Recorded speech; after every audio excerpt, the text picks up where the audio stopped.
যোগীঘোপাত যিবিলাক truck load হয় কয়লাৰ GSTৰ নামত ৩-৪জন মান মানুহে এইবিলাক GST ফাঁকি ভুৱা কৰি সিহঁতে মেচিন ঘৰত বহাইছে। মই নামকেইটাক চিনাকি কৰি দি আছোঁ। ১ নম্বৰ হৈছে ৰবিন বিৰক, ২ নম্বৰ ইছমাইল, ৩ নম্বৰ বাবু, ৪ নম্বৰ খুশী মোহন।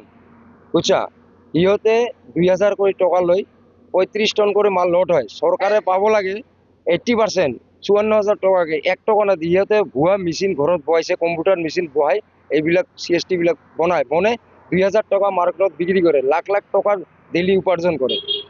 চৰকাৰে ১ পইচা নাপায়। ৫৪,০০০ টকা পাব লাগে, ১ পইচা চৰকাৰে নাপায়। এইবিলাক চৰকাৰক ফাঁকি দি আছে। চৰকাৰক লাখ লাখ টকা ফাঁকি দি আছে।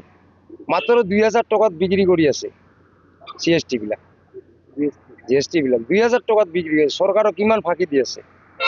এইবিলাক চৰকাৰে তদন্ত কৰিব লাগে আৰু সিহঁতক এৰেষ্ট কৰিব লাগে।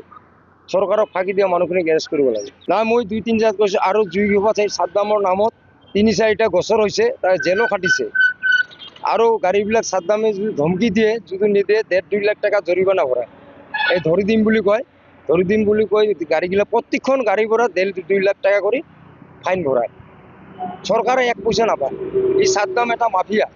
সিহঁতৰ আৰু ৫-৬টা গ্ৰুপ আছে। এই গ্ৰুপবিলাকো মাফিয়া পুৰা। সিহঁতে চৰকাৰক কিমান ফাঁকি দি আছে। চৰকাৰে ১ পইচা নাই। ১৮% পাব লাগে। ৩৫ টন মাল লোড হয়, 80% হ'লে চৰকাৰে ৫৪,০০০ টকা পাব লাগে, ১ টকা নাপায়। ২,০০০ টকাত সিহঁতে এইবিলাক বিক্ৰী কৰি সিহঁতে খাই আছে।